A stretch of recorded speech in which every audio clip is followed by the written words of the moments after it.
Hi everyone, welcome to my channel. I like to cake.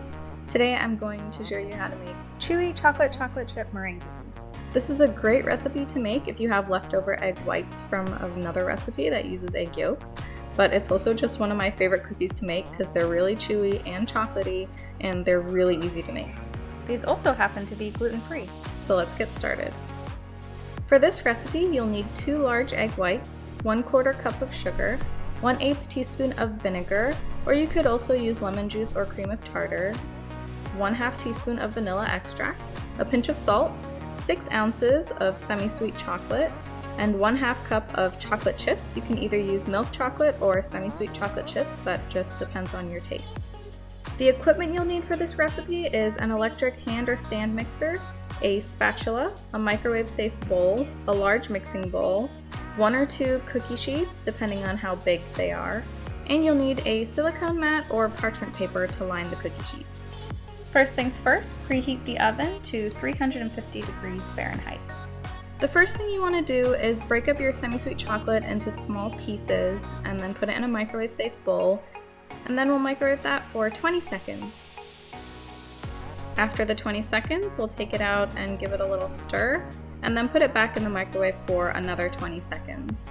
Then we're going to repeat this process of stirring and microwaving it for 20 seconds again until the chocolate is almost completely melted.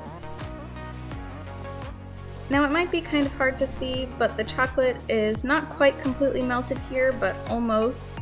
And we're just going to continue to stir this time until it melts completely because the residual heat from the chocolate will actually continue melting it. The reason you don't want to melt it completely in the microwave is because you risk burning it at that point, so this way it ensures that you don't burn your chocolate. Okay, so now that our chocolate is all melted, we're just going to set that aside for later and grab our large mixing bowl. Then we're going to pour in our 2 large egg whites, 1/2 teaspoon of vanilla, 1/8 teaspoon of vinegar, and a pinch of salt. Now a note about the vinegar, you can always substitute 1/8 teaspoon of lemon juice or 1/8 teaspoon of cream of tartar. It'll achieve the same effect. Now we want to beat our egg white mixture on medium-high speed until we get soft peaks. You'll know you have soft peaks if you lift your beaters out of the egg whites and the tip of the egg white flops over a little bit, as you can see here. Then we're going to add our 1/4 cup of sugar and continue beating until we get stiff peaks.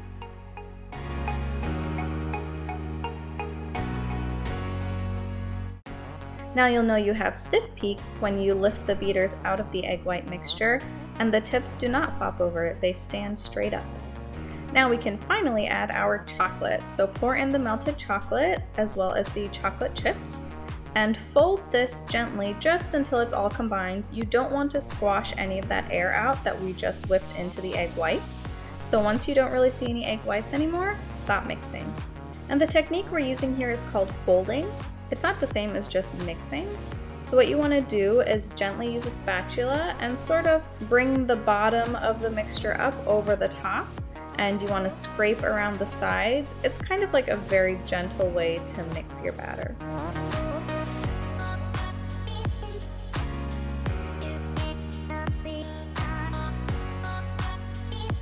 Okay, so now we're going to spoon our mixture out onto our prepared cookie sheets. And you can either do this using 2 tablespoons like I'm doing here, or you can use a small ice cream scoop or a cookie scoop. Those will probably look a little bit better, but I know not everybody has those, so I'm just using some regular spoons here to demonstrate. These cookies do spread while baking, so make sure you leave about 2 inches in between each cookie so it has enough space to spread out. And then we're going to bake this in our 350 degree oven for 8 to 10 minutes. And when it's finished, it should be dry on the outside, but it shouldn't be all the way dry on the inside. If you press on it, it should still be soft and gooey on the inside. And that is our chewy chocolate chip meringue cookies. Thanks for watching.